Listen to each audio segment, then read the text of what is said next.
J'ai pas dormi depuis 2 jours.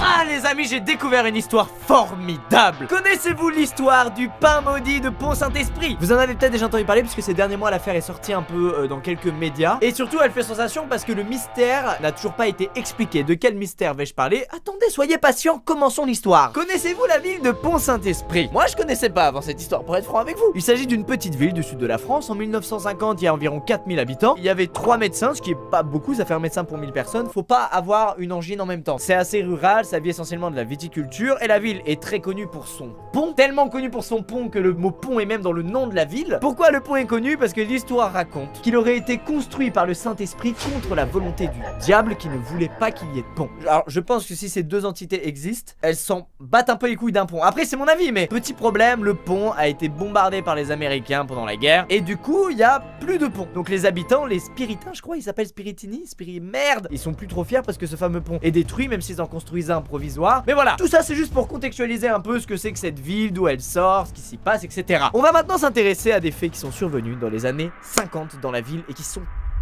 passionnant. Le 12 août 1951, plusieurs personnes vont chez le médecin et se plaignent de douleurs gastriques et de malaise même pour certains. Bon, c'est des symptômes pas très graves qui peuvent arriver pour plusieurs raisons. Le médecin conclut qu'il y a eu intoxication alimentaire, donc il leur prescrit une tisane de grand-mère et puis ça devrait aller mieux, sauf que c'est pas le cas. La situation s'aggrave quand 4-5 jours plus tard, 100 personnes vont se mettre à manifester les mêmes symptômes. Et en plus, petite nouveauté dans les symptômes, il y en a qui en plus de ça font des insomnies, mais ça va de la petite insomnie à l'énorme insomnie. Il y a un témoignage d'un monsieur qui lui va dire que son insomnie elle a pas duré une nuit, ni 2 ni 3, elle a duré 21 nuits. Lui, il a fait 21 nuits sans dormir. Normalement, tu te mets à péter un câble et avoir des hallucinations. Ah, retenez ce mot hallucination, vous allez voir, il va revenir. Bref, des dizaines de personnes font des insomnies. Normalement, pour Saint-Esprit, c'est une petite ville, à 22h, tous les gens dorment. Mais là, c'est pas le cas. Là, tu sors dans les rues et tu peux croiser beaucoup de gens qui font des insomnies et qui parlent tout seuls, qui sont en plein délire. Et on ne sait pas pourquoi, on sait pas ce qui se passe. Petit à petit, un autre symptôme fait son apparition. Les gens commencent à avoir des hallucinations. Certains vont avoir la sensation de brûler de l'intérieur et vont se jeter dans le Rhône pour éteindre le feu qui n'existe pas. Il y en a plein qui pensent être capables de voler et qui vont se jeter de leurs fenêtres. Bref, des hallucinations horribles qui mènent certains du village à la mort. La ville est prise de panique. Le bilan de tout ça, c'est 300 personnes qui ont eu des hallucinations, dont 7 qui sont mortes et dont 50 qui ont été internées dans un hôpital psychiatrique.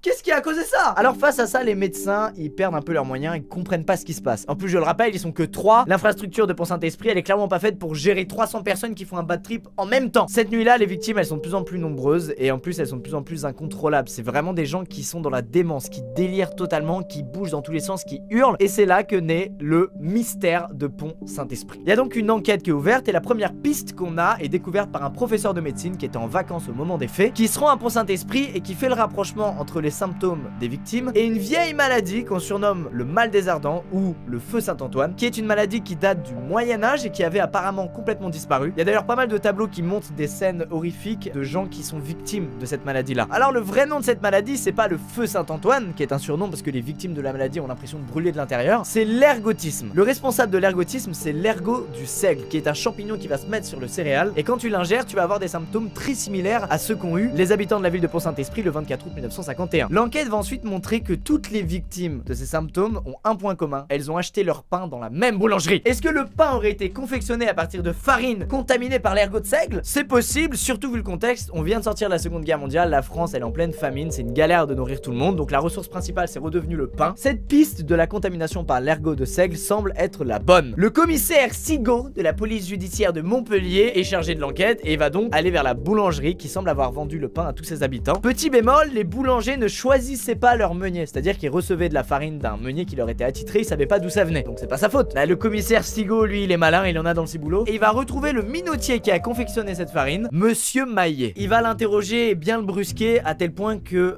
Monsieur Maillet va faire des aveux alors qu'il a rien à se reprocher. Vous savez, les enquêtes où c'est très médiatisé, où il y a beaucoup d'enjeux, on veut absolument trouver un coupable, quitte à ce que quelqu'un fasse des aveux alors que c'est pas lui le coupable, on s'en fout. Mais il faut qu'il y ait un coupable aux yeux de la presse et de la population. Jusque là tout va bien, le mystère est résolu, sauf que un mois plus tard, l'expertise innocente Monsieur Maillet. Parce que les farines ont été analysées et il n'y a pas d'ergot de seigle dans ces dernières. Et là c'est très frustrant parce que l'affaire s'arrête là. Il y a plein de pistes mais elles mènent à rien et les habitants de Pont-Saint-Esprit n'ont pas de réponse à leurs questions, ils sont comme des cons. Étonnamment, on va pas reparler de l'affaire pendant 60 ans. C'est seulement en 2010 que quelqu'un va reparler de l'affaire et c'est pas un français, c'est un américain qui s'appelle Hank Albarelli et qui enquête à ce moment-là sur la mort dans les années 50 d'un biochimiste de la CIA, Frank Olson. Alors là vous allez me dire mais où est le rapport Lucas? On comprend plus là, on sait plus. Attendez, ça arrive. Patience. Frank Olson, qui bosse pour la CIA, est un spécialiste des drogues dures et il mène de nombreuses expériences pour étudier leurs effets dans le but d'en tirer profit. Et comme par hasard, Frank s'est rendu en France quelques mois avant la tragédie de Pont-Saint-Esprit. Peu de temps après son passage en France, Frank entre dans une énorme dépression et il répète à sa femme qu'il a commis une terrible erreur et il décède dans les années 1953 sans qu'on sache ce qu'il voulait dire par j'ai commis une terrible erreur. Peut-être empoisonner un village qui n'a rien demandé, Frank. Hank, qui je le rappelle enquête du coup sur la mort de Frank, va faire un rapprochement. Et si la CIA avait pulvérisé du LSD sur le pain de Pont-Saint-Esprit dans le but d'en étudier les effets à grande échelle? Je sais ce que vous pensez. Pour le moment ça vous paraît débile et inconcevable. Mais attendez,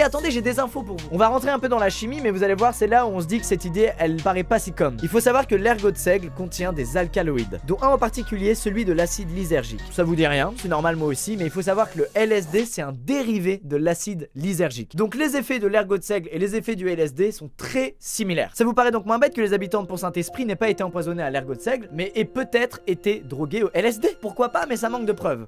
J'arrive, attendez. Après la Seconde Guerre mondiale, vous savez, c'est la course à l'armement et à l'arme nucléaire plus particulièrement parce qu'on a peur, on vit dans la peur d'une troisième guerre mondiale. Du coup, toutes les nations du monde veulent être prêtes au cas où il y a une autre guerre qui arrive. La CIA, elle, va être intéressée par la manipulation mentale. Et si on mettait fin à un conflit sans qu'il y ait de combat, juste en arrivant à convaincre en manipulant mentalement l'adversaire. Les US pensent donc que les effets hallucinatoires du LSD sont la clé de la manipulation mentale. Et qui est chargé de tester les effets du LSD et d'en tirer des conclusions? Frank Olson. Alors, je suis d'accord avec vous, c'est un peu abusé de tester les effets du LSD sur une ville entière. Mais il y a des documents déclassifiés qui montrent qu'en 1950, les États-Unis ont fait des tests du même genre à San Francisco. Il y a un navire américain qui a bombardé la ville pour tester les effets d'une bactérie. Il y a eu 12 personnes hospitalisées, dont une qui est morte à cause de ça. Tout ça, bien sûr, dans le but de se préparer à une éventuelle nouvelle guerre. Les enquêteurs qui sont chargés de l'enquête de Pont-Saint-Esprit font le rapprochement entre les effets de l'ergot de seigle et du LSD. Ils vont donc contacter le créateur du LSD, Albert Hofmann, pour qu'il vienne à Pont-Saint-Esprit confirmer si c'est des effets du LSD ou si c'est des effets de l'ergot de seigle. Et devinez quoi? Selon lui, c'est clairement des symptômes liés au LSD. Ah! L'enquête avance, c'est bien, c'est satisfaisant quand l'enquête avance, vous avez vu?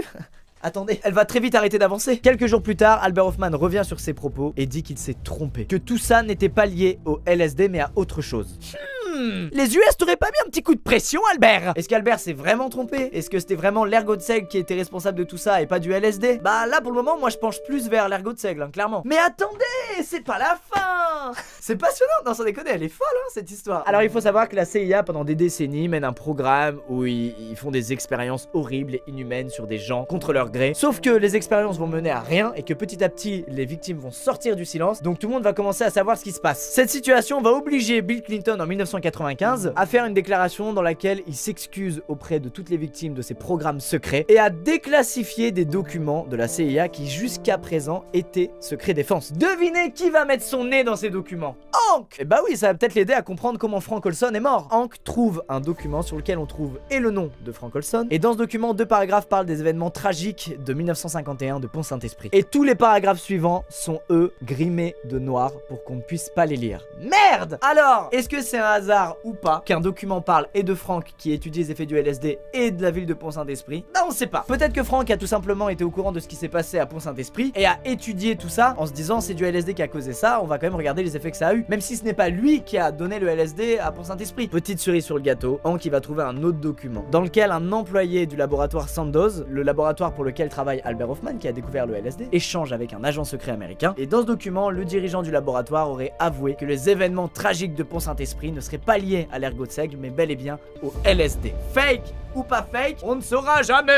L'enquête aujourd'hui s'arrête ici, le mystère reste total et c'est horrible parce qu'il y a quand même eu des morts, c'était vraiment une catastrophe, on se rend pas compte mais c'était la folie là-bas à Pont-Saint-Esprit et ça avait rien de positif tout ce qui s'est passé. Déjà la drogue de base c'est de la merde, mais quand en plus t'es drogué à ton insu alors que t'as rien demandé et que t'as des effets mais hallucinants, c'est le cas de le dire.